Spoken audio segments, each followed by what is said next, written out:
let me say that we're at the end of the block of presentations, and we have some time now for Q&A and for some discussion before we go into the breakout sessions. And so this is a good time to have questions for any of the previous speakers in the last two sessions, and ask some questions now before we go into the breakout.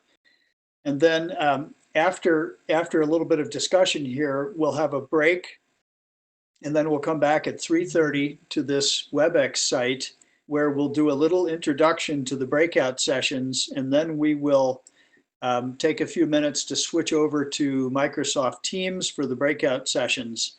So let's just continue with a little Q&A and discussion now. I have a question for Lars. This is Julie.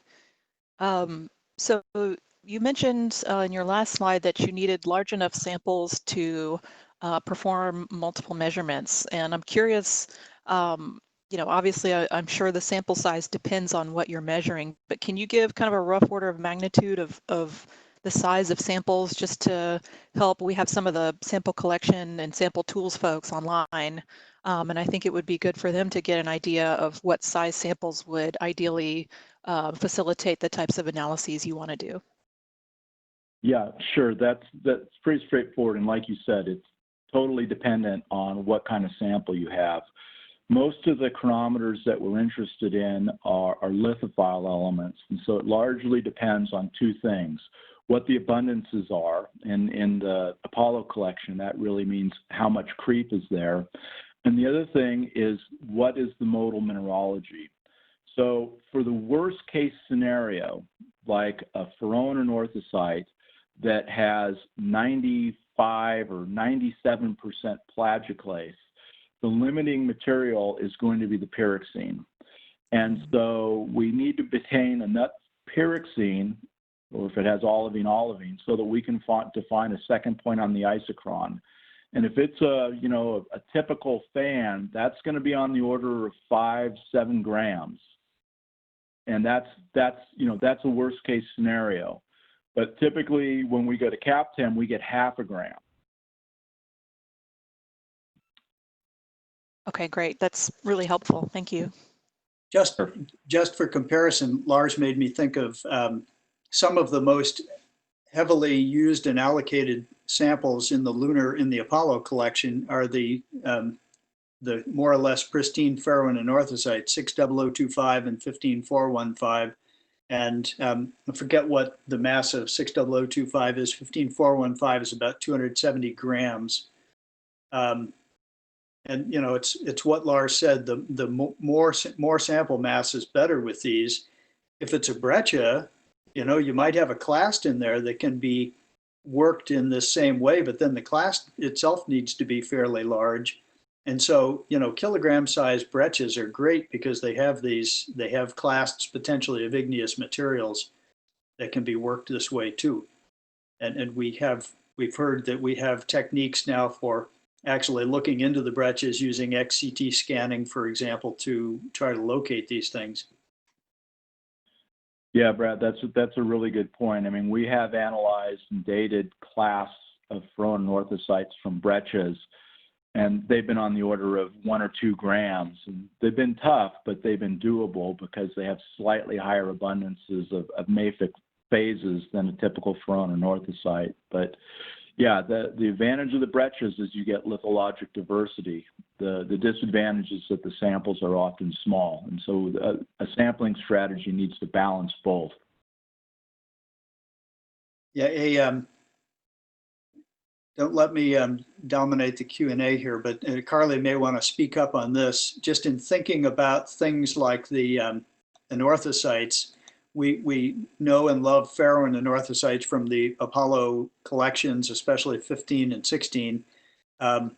But there's some hint in the remote sensing data that not all the feldspathic crust is as ferroan. And so getting magnesian anorthosites, or whatever the anorthosites are in the feldspathic crust near the South Pole, that's going to be a really important data point. And we really want to see that on Lars's chronology.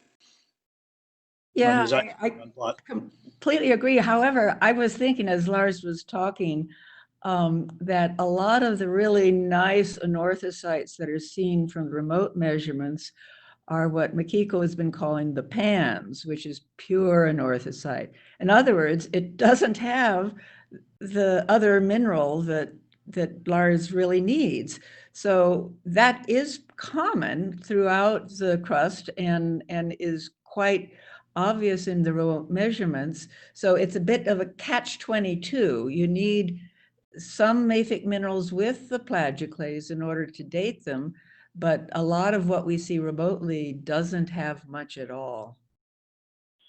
Yeah, I mean, that is the conundrum. I mean, for chronology standpoint, you know, many samples, arguably most samples, are not datable. But you can get around this if it does have some mafic components by just having a very large sample. So, you know, if you need, you know, 20 milligrams of material and you have, you know, 30 grams of sample, you know, you might be able to squeeze it out. But that's the kind of thing that is critical, because in interpretation of the ages of the Ferrone anorthosites, the big criticism is that they're all selected because they have higher abundances of pyroxene than is typical of what's seen in remote sensing or some of these other things. But if you look at 15415, which is more of a typical looking anorthosite, it's basically not dated yet because we don't know how. One sort of caveat I'd like to add to that, Lars, is that the collection of the really good anorthosites has to be with mafics that originated with the anorthosite and are not part of a mixture, which is what most breccias, of course, are.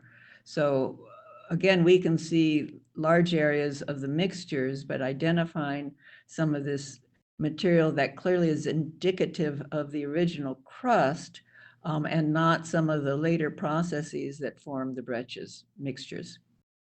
Yeah, Carly, you're 100% right with that. You know, one of the things about using multiple chronometers is to address that exact same thing. Mm-hmm. Because if you have two phases that are derived from different sources and you do isotopic composition, determine their isotopic compositions and plot them on a chronologic diagram, if you have two systems that give you the same age, that will indicate almost for sure that those rocks formed from the same parental magma. Keep in mind that they don't have to be in chemical equilibrium. In other words, an evolving magma will have minerals that form at different times out of it. That's irrelevant from the standpoint of the chronology. So that's why I emphasize that you need multiple chronometers to have faith that you're not dating a plagioclase or not defining an age using, say, a plagioclase from one rock and a pyroxene from another rock. Yeah. If I could just come back to Carly's point, one of the, you know, we can learn a lot from the Apollo 16 samples. We have a range of anorthosites. It so happens that the largest one of them all, is a couple of kilograms, is one of those that Carly mentions is like 99% plagioclase, so very little mafic material. But you can actually relate that to some of the anorthosites that have more mafic material by looking at the mineral chemistry. So as a petrographer, I would take one of those other samples and say, here, Lars, date this because it has enough pyroxene to do samarium neodymium or, you know, whatever you're trying to do. So it's not quite as hopeless. I think we can still get at, I mean, no, it's not a direct analysis of a rock, but it's, you know, an inference. Yeah, Brad, sometime let me send you some of the reviews of some of our papers from our colleagues. Because, you know, there are some, particularly in the Southern Hemisphere, that absolutely hate that approach. So, and, you know, it does have a leap of faith there, but I agree with you 100%. Yeah, well, I don't have any zircons either. Yeah. So, well, zircons yeah, so aren't reliable either, you know, I mean, we date zircons all the time here, and they show a variety of ages that don't necessarily reflect crystallization of the body, and that's even on Earth. Yeah. Okay. Well, we can't cast too much aspersion on our chronology method.